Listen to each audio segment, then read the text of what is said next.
사람이 죽게 되면 그래서 임사체험자들이 이야기를 들어보면 우리는 이 몸에서 어릴 때부터 살아왔기 때문에 당연히 그저 그러려니 하고 살고 있지만 영체가 한번 밖으로 빠져나가서 보니까 너무너무 행복하고 편안하고 자비스럽고 사랑스러운 곳이더라는 것입니다. 아주 자유스럽다는 것입니다. 몸에서 빠져나가니까. 그런 것처럼 사람이 죽게 되면 영가의 상태에 갑니다. 좋은 말로 하면 영가고 그냥 보통 말하면 귀신이 되는 거예요. 말하자면 사람은 누구나 다 그렇습니다. 빠져나가면 그러면 5가지 신통을 누구나 다 자동으로 할 수 있다는 것입니다. 여러분, 그러면 살아있을 때 이런 걸 체험할 수도 있어요. 우리는 살아있으면서도 이미 극락을 왔다 갔다 하고 극락이 눈앞에 보이는 그런 삶을 사는 것이 바람직할 것입니다. 그렇지 않습니까?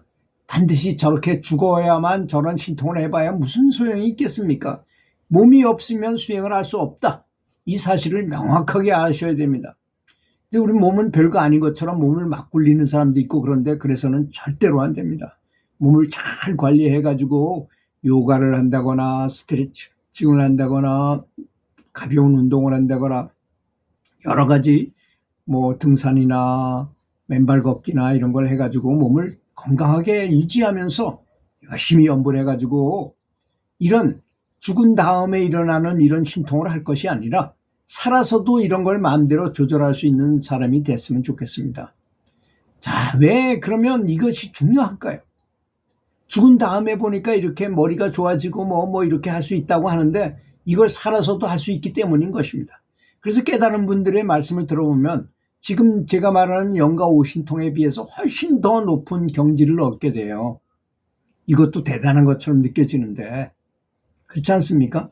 그래서 이걸 잘 들으시고 이렇게 되기를 바라는 것이 아니라 살아서 이미 연불 열심히 해가지고 이런 경지를 다 뛰어넘는 출세장부가 되기를 바라겠습니다.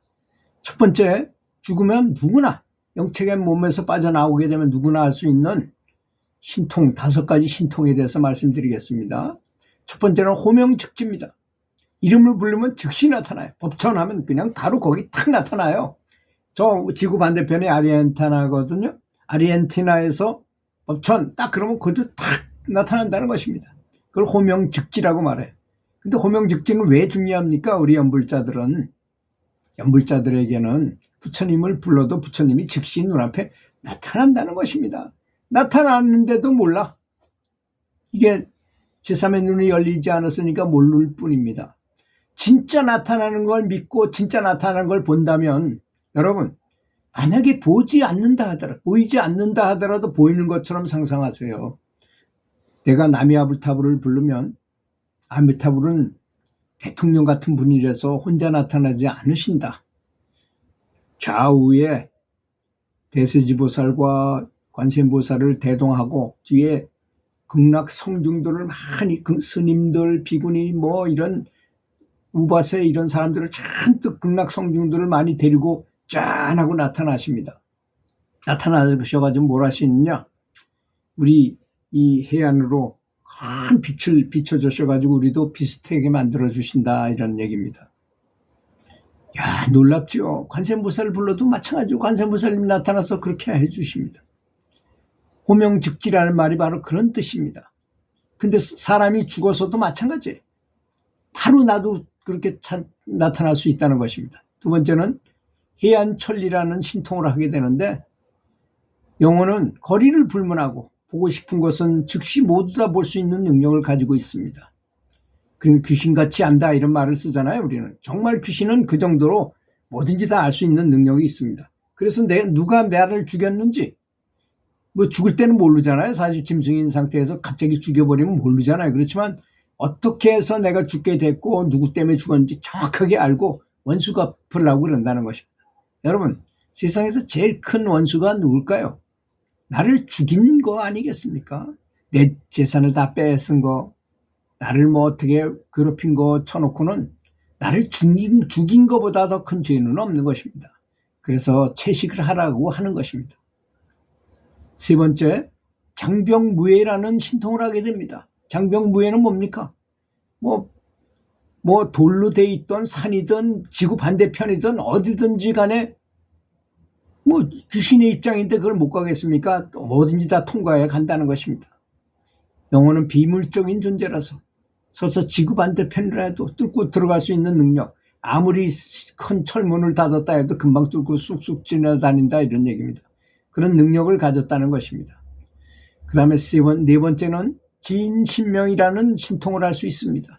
지인신명은 뭡니까? 사람을 딱 보면 저 사람이 무슨 생각을 하고 있는지, 무슨 생각을 하고 어떻게 할 것인지 다 안다는 것입니다.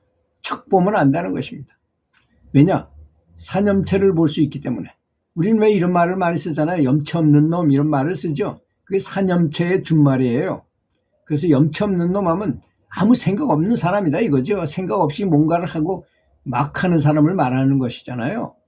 그래서 염체, 우리가 사과를 생각하면 사과가 떠오르고 또 내가 뭔가를 저 사람이 가진 뭔가를 갖고 싶어 한다. 그러면 그것도 거기에 딱 떠오르기 때문에 저 사람이 뭔 생각을 하는지를 다 안다는 것입니다.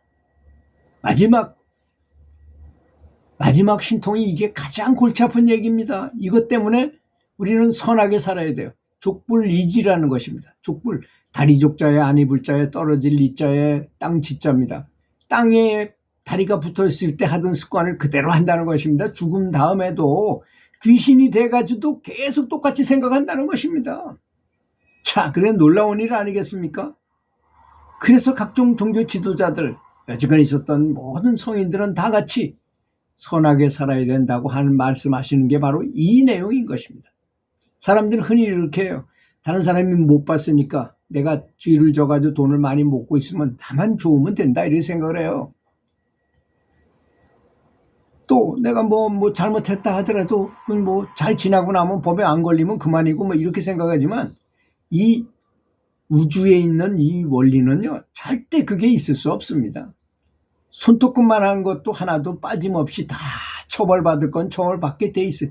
인과응보, 인과에 내가 원인을 제공하면 결과를 반드시 가져온다는 것을 말하는 것입니다. 죽은 다음에도 살아있을 때와 똑같이 생각하기에 살았을 때 가졌던 모든 생각들이 죽었다 해도 집 주변을 떠나지 못하고 방황하고 집착한다는 것입니다. 그래서 스님인데도 불구하고 돈을 너무나 많이 띄어먹고 돈 절에 주지 하면서 돈을 너무나 밝혀가지고 벽장에다 돈을 잘 감춰놓고 언젠가 꺼내 써야지 하다가 딱 죽게 됐어. 그래서 그 돈을 잊지 못하는 집착 때문에 부렁이가 돼가지고 그 주변을 서성거리게 된다는 것입니다. 그런 얘기가 너무나 많잖아요. 여러분들이 많이 들으셨을 거라고 믿습니다. 이것이 가장 중요한 것이니 살아있을 때 최선을 다해서 잘 살고 죽은 다음에는 전혀 미련이 없도록 다 집착을 버리고 죽어야 된다는 것이니 우리가 염불을 해야 되는 이유를 이 이야기를 전체 들어보면 더욱더 많이 샘솟듯 솟아오르지 않습니까? 들어주셔서 감사합니다.